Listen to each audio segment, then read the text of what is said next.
A existência do sofrimento na experiência humana tem sido, ao longo dos séculos, o principal argumento usado contra a existência de Deus.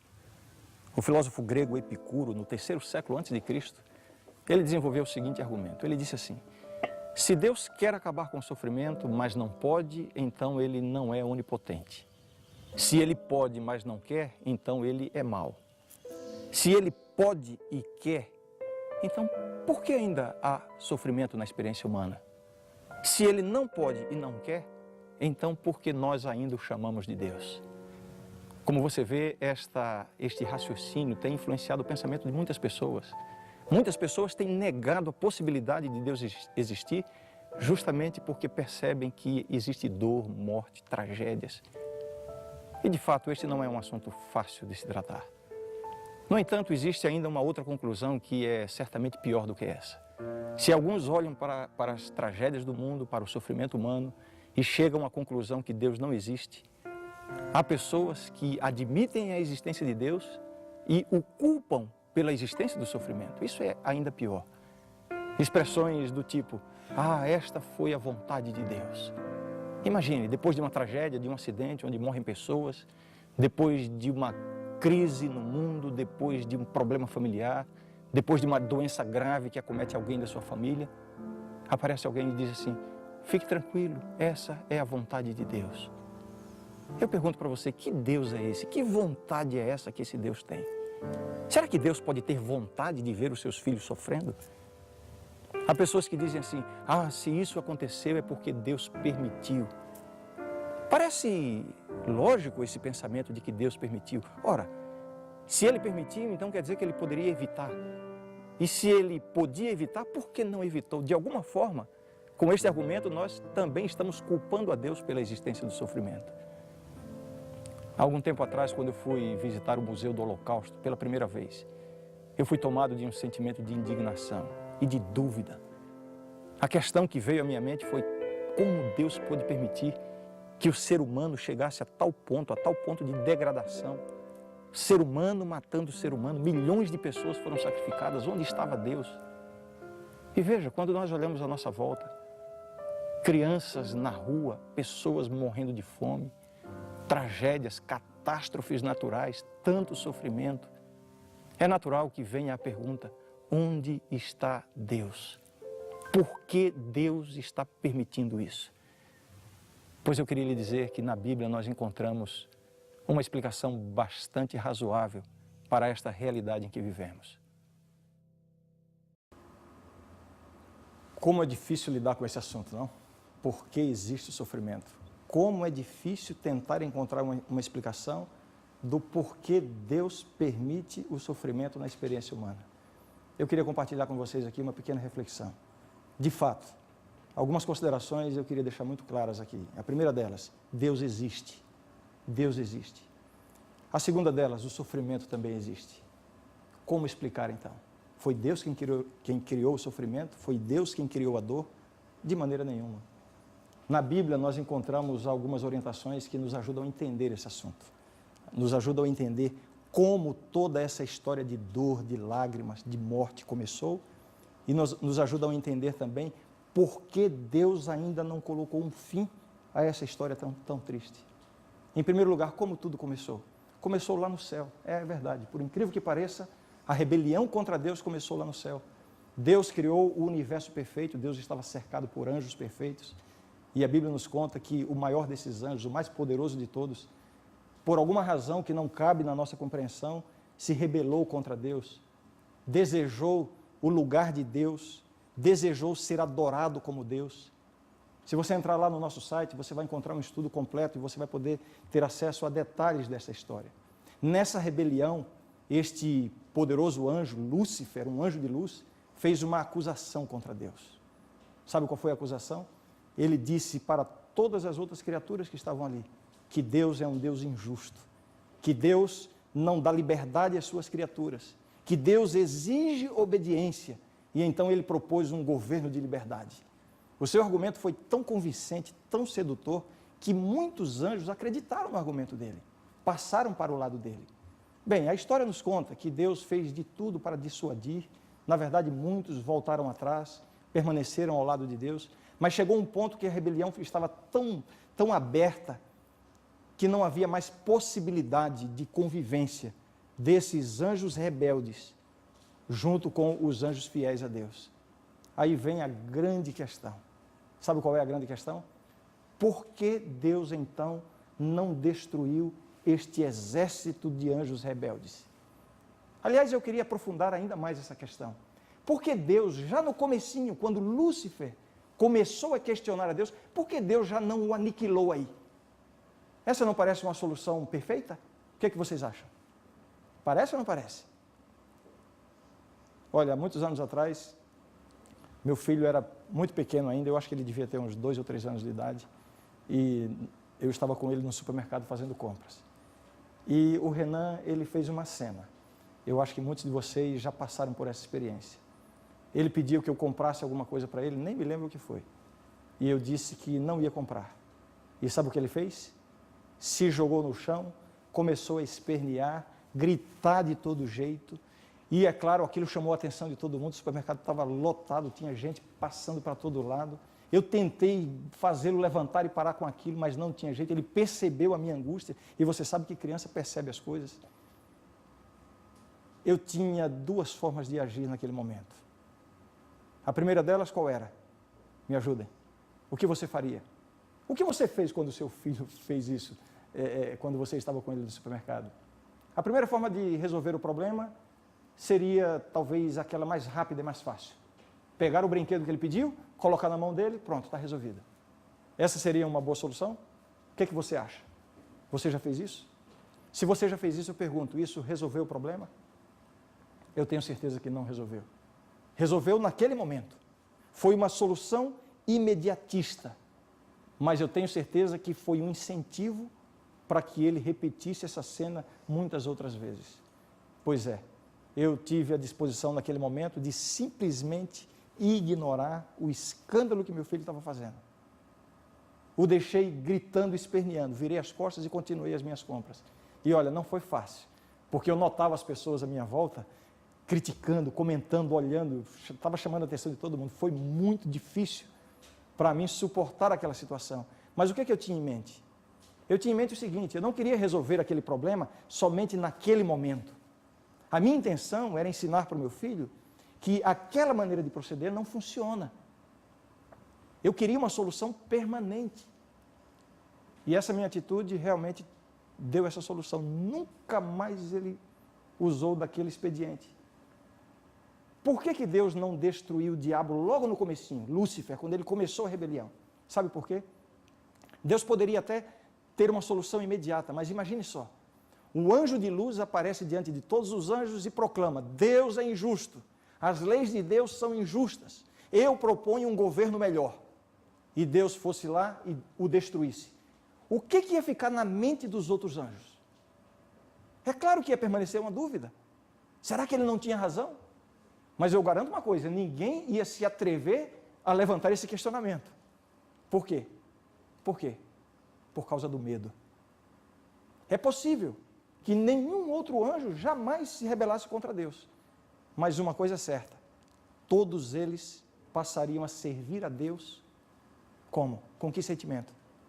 Com medo. Sabe, Deus não quer o nosso serviço por medo. Deus quer um serviço por amor. Então, a maneira que Deus encontrou para solucionar o problema da rebelião de maneira definitiva, essa maneira não era destruir Lúcifer, destruir o rebelde naquele momento. Só havia uma maneira, era permitir que a rebelião continuasse. Permitir que o rebelde continuasse existindo. Para que os resultados da desobediência se tornassem visíveis para os outros. Com dor no coração, sabendo que isso ia custar o sofrimento de muitas criaturas, mas Deus queria resolver o problema de uma vez por todas. Permitiu que a rebelião continuasse. E por causa dessa permissão de Deus, a Bíblia nos diz que o rebelde com os seus anjos foram expulsos do céu, vieram aqui para a terra, e aqui eles implantaram um centro de governo e nos alcançaram com a dor, com o sofrimento. Mas isso não vai durar para sempre. A verdade é que existem diversos níveis de sofrimento na experiência humana. Há pessoas que sofrem porque não têm sapatos para calçar, mas há pessoas que sofrem porque não têm pés para andar. Há pouco tempo atrás, eu fui convidado a atender um casal da minha igreja. Um casal de jovens de 23 anos de idade. Eles haviam se casado fazia menos de um ano, cheios de sonhos, cheios de projetos. Haviam vindo da cidade de origem, abandonaram a família, deixaram as comodidades e vieram estudar teologia. Ele havia dedicado a sua vida a Deus, havia decidido servir a Deus no ministério pastoral e estava se preparando para isso. Naquela tarde eu fui comunicado de que havia tido um diagnóstico de leucemia. O Fernando e a Valéria, naquele momento, começaram uma história de dor e agonia. Acompanhando esse casal juntamente com a minha esposa, nós vimos o que significa passar por uma tribulação, o que significa passar por uma provação. Menos de 2 meses depois, a campainha da minha casa tocou novamente. Alguém estava ali para me dar a notícia de que a Valéria tinha acabado de morrer no hospital. Estava pedindo que eu fosse dar a notícia para o Fernando e para a mãe da Valéria. Esta foi uma das experiências mais difíceis do meu ministério como pastor. Como dar uma notícia dessas? Passaram tantas coisas na minha mente, como o Fernando vai receber essa informação? Tantas esperanças, tantas orações.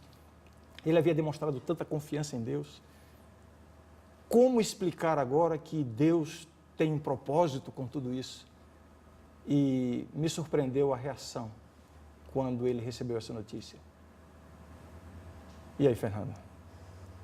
Eu e mais algumas pessoas que estiveram próximas de você percebemos como foi difícil esse momento. Vocês estavam casados há tão pouco tempo, né? Uhum. Hoje, alguns meses depois, como é que você analisa, como é que você avalia toda essa situação? Eu posso perceber que realmente é um momento difícil, né? Mas eu vejo Deus no controle da minha vida, tanto quanto teve no controle da vida dela. Eu sei que Deus, através, claro, Ele não quer o sofrimento de ninguém, mas Deus, Ele utiliza também o sofrimento para grande propósito na nossa vida. Eu confesso que o mais difícil para mim foi entender como você reagiu dessa maneira. Seria muito natural que de alguma maneira você se revoltasse contra Deus. Seria natural. Porque você dedicou a sua vida a Deus, você tomou a decisão de servir a Deus, e como é que Deus permite uma coisa dessas?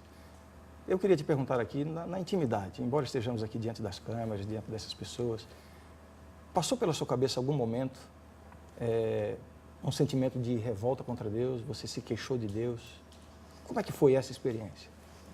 Em nenhum momento, primeiro eu coloquei na minha mente que realmente Deus ele estava no comando e Ele ia fazer o melhor, porque realmente Ele não quer o nosso sofrimento. E em nenhum momento eu decidi perguntar o porquê. E sim, louvar a Deus em meio às dificuldades. Olhava para a Bíblia, personagens da Bíblia, com sofrimentos, dificuldades. Todos passamos por dificuldades. Mas nesse momento eu resolvi louvar a Deus em tudo. E colocar e deixar que Ele tivesse o comando da minha vida, quanto da dela também. Sabe, essa história do Fernando, como tantas outras, nos ensinam algumas lições que eu acho que nós precisamos nos lembrar de vez em quando. A primeira delas é essa que gerou a nossa discussão de hoje. Deus existe e o sofrimento existe. Eu queria lembrar você de algumas coisas. Não é Deus quem inflige o sofrimento nas suas criaturas, Deus permite, porque Deus tem um propósito. Qual é o propósito de Deus? Nós já vimos também. É resolver esse problema de maneira definitiva. E de acordo com a Bíblia, esse momento já está chegando. Já está evidenciado diante de todo o universo criado por Deus, que a rebelião não deu certo, que a proposta daquele anjo rebelde é uma proposta falida, já está evidenciado. Resta a nós agora aguardar que Deus venha resolver. Jesus vai voltar para pôr fim a essa história. Essa é a realidade mais clara que há na palavra de Deus. A volta de Jesus é a solução definitiva para isso. Agora, enquanto Jesus não volta, enquanto Jesus não chega para pôr fim a essa história toda, nós temos ainda uma garantia. Sabe qual é a garantia? De que Deus está conosco no meio da tribulação. Deus está aí do seu lado no meio da provação. Você pensa que Deus não está vendo o sofrimento pelo qual você está passando? Você pensa que Deus não tomou conhecimento da tragédia que alcançou a sua família? Talvez eu esteja falando nesse momento para uma mãe que acabou de perder o filho. Talvez eu esteja falando para um pai desempregado que está se sentindo indigno de existir porque não tem o mínimo para dar sustento para a sua família. Como isso é duro. Talvez eu esteja falando para uma esposa que acalentou sonhos tão grandiosos de uma vida de casamento feliz e agora está convivendo com um marido que atrai. Eu não sei qual é a sua dor, qual é o seu sofrimento, mas eu sei de uma coisa: Deus está do seu lado.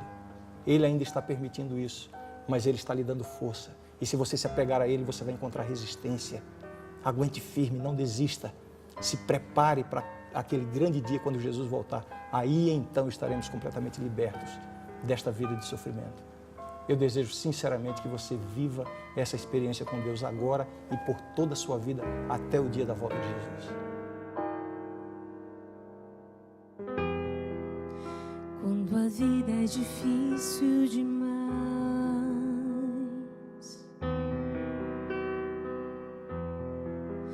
e a injustiça sufoca o prazer,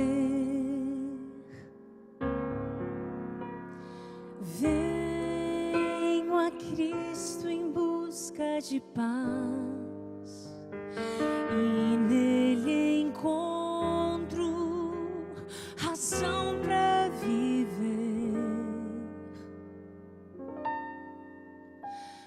Às vezes eu lamento a sorte que tive,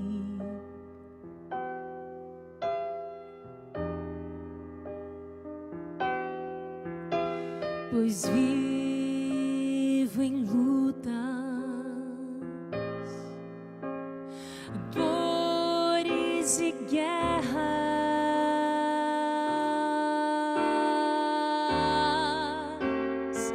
mas eu sei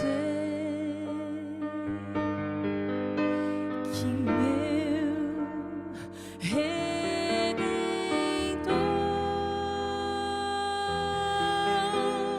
vive e por fim se levantará e por fim se levantará sobre a terra.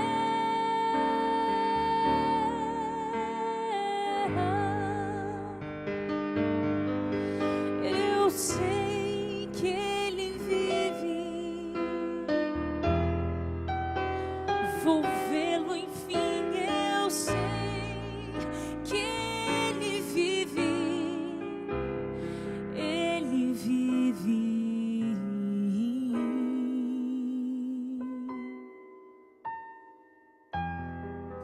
Certo estou que verei a meu Deus,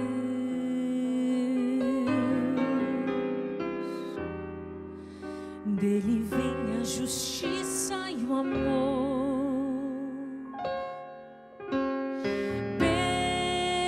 Pela graça que Ele nos deu, Ele é para sempre o nosso Senhor. Ele vive, às vezes eu lamento a sorte que tive,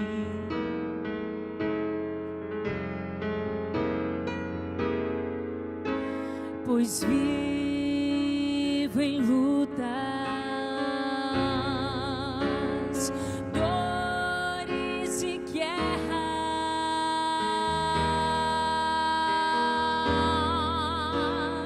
mas eu sei que meu Redentor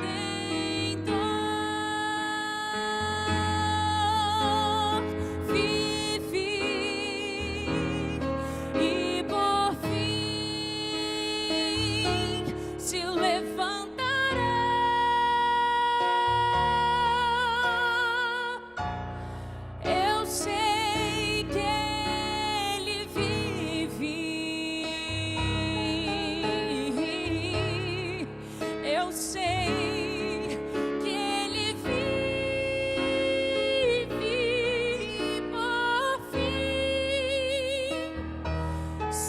levar.